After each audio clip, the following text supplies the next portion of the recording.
সকলে মহান আল্লাহ তাআলার দরবারে শুকরিয়া আদায় করি, সকলে বলি আলহামদুলিল্লাহ।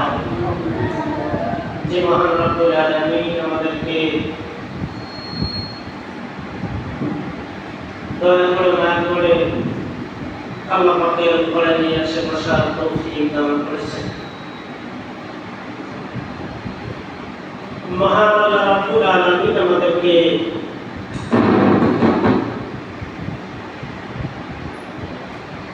আখিরি জামানা পয়গম্বরের উম্মত হওয়ার তৌফিক দান করেছেন। আমরা আল্লাহর দরবারে একবার শুকরিয়া আদায় করি আলহামদুলিল্লাহ। আল্লাহর নবী, বিশ্ব নবী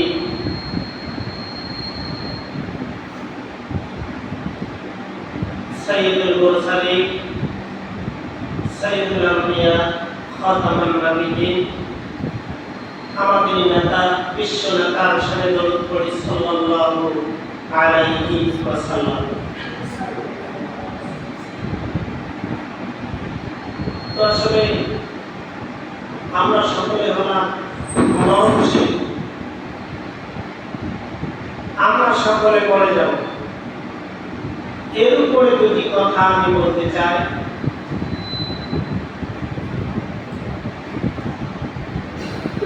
সে কথা হলো বিশ্ব নবী রাসূল সাল্লাল্লাহু আলাইহি সাল্লাম এই আসমান, প্রথম আসমান থেকে সপ্তম আসমান পাড়ি দিয়ে আল্লাহ দরবারে চলে গেলেন।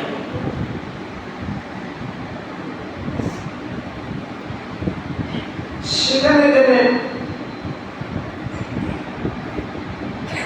সেখানে গিয়ে কথাবার্তা, কাজকর্ম সব সেরে নিলেন। এখন আমার মহান আল্লাহ রাব্বুল আলামিন বিশ্ব নবীকে বললেন, নবীজি এখন তো কাজকর্ম সব শেষ, তুমি এখন বাসা বাড়িতে চলে যাও।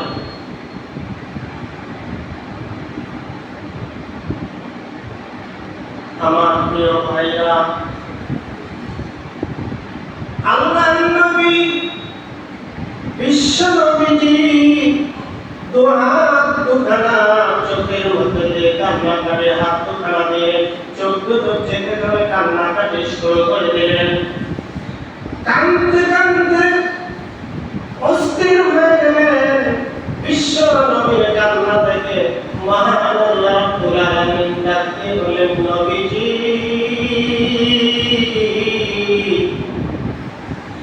নবী গো, তুমি আরশের মধ্যে চলে এসেছো, আমার বাসায়, আমার বাড়িতে চলে আসছো। কি ব্যাপার? কিছুই তো বুঝতে পারলাম না।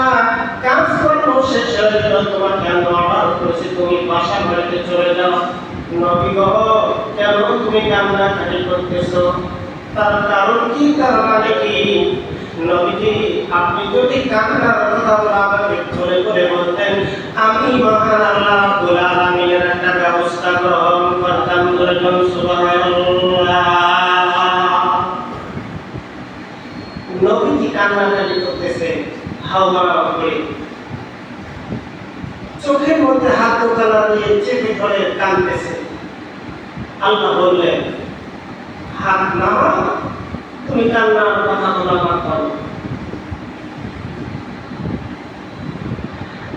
আমার আল্লাহ রাব্বুল আলামিন বিশ্ব নবীকে বললেন, নবী গো, তুমি আর এক মুহূর্ত কান্নাকাটি করবা না, তুমি ভারাক্রান্ত হবে না, তোমার হৃদয়কে তুমি ভারাক্রান্ত করিও না।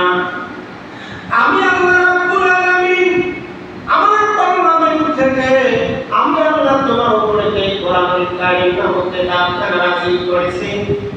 তুমি এই কথাগুলো মানুষের কাছে কানে কানে পৌঁছে দাও, মানুষের কাছে বলে দাও, আর মুসলমান কি কথা আল্লাহ বলে দিয়েছেন, আল্লাহু আখরাজাকুম মিনাল আরদি নাবাতা সুম্মা ইউঈদুকুম